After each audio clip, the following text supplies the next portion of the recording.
This is how you pass a knife. Always handle first. Thank you. Always hold it by the dull side. Thank you. You never pass it like this because it can cut someone's foot. And you always hold it like this. And you don't let go until someone says thank you. Thank you. Thank you. When cutting a round object, it's dangerous to use the claw method because it could roll around and you could cut yourself.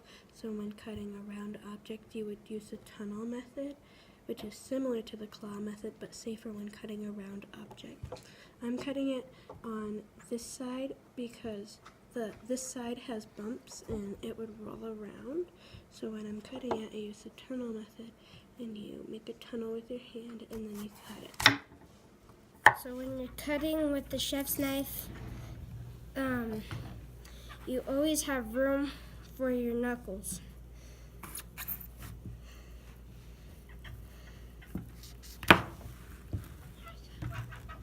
When you're using a little knife, you don't have room for your knuckles. Thank you. As soon as you're ready to wash your knife, you never want to put it in soapy water because then somebody could accidentally cut themselves reaching in. When you're washing a knife, you have a couple different options. If you want to let it soak, you can put it in a bath of water with no soap in it. Or if you need to let it soak with soap in it, you can take a pitcher or a large glass. You can put your knife in it and let it soak. When you are washing your knife, you should always rinse it first. And then you want to take your rag or your sponge and run it on the dull side of the knife. Then you can work on the handle, and then you can set it on a drying rack.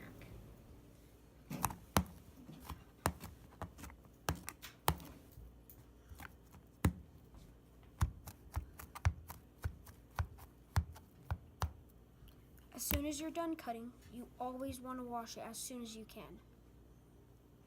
And sometimes, if your cutting board is too slippery, put a towel under it so it doesn't move around as much. When you're handing a knife and you're going to walk to the sink or something, you put the point down and then you say knife and then you just walk to your...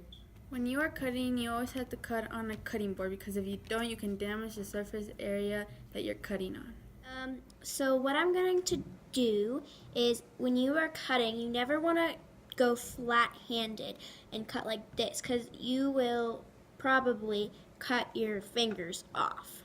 So you always want to go like a claw. And when you're going in a claw, you just cut like this and move back. Like that. A serrated knife is for softer objects like cakes and tomatoes and stuff like that, because the saw blade cuts through it without damaging it.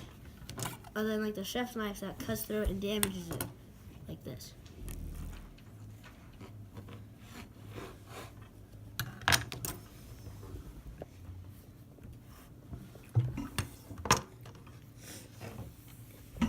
And it's really good with tomatoes because it doesn't damage it at all. Okay, so when you have a knife, which, yes, this is a spatula, but when you have a knife and it falls off, you don't want to just try and catch it because you'll really cut your finger. And so what you want to do is if it falls off, you jump out of the way and don't catch it.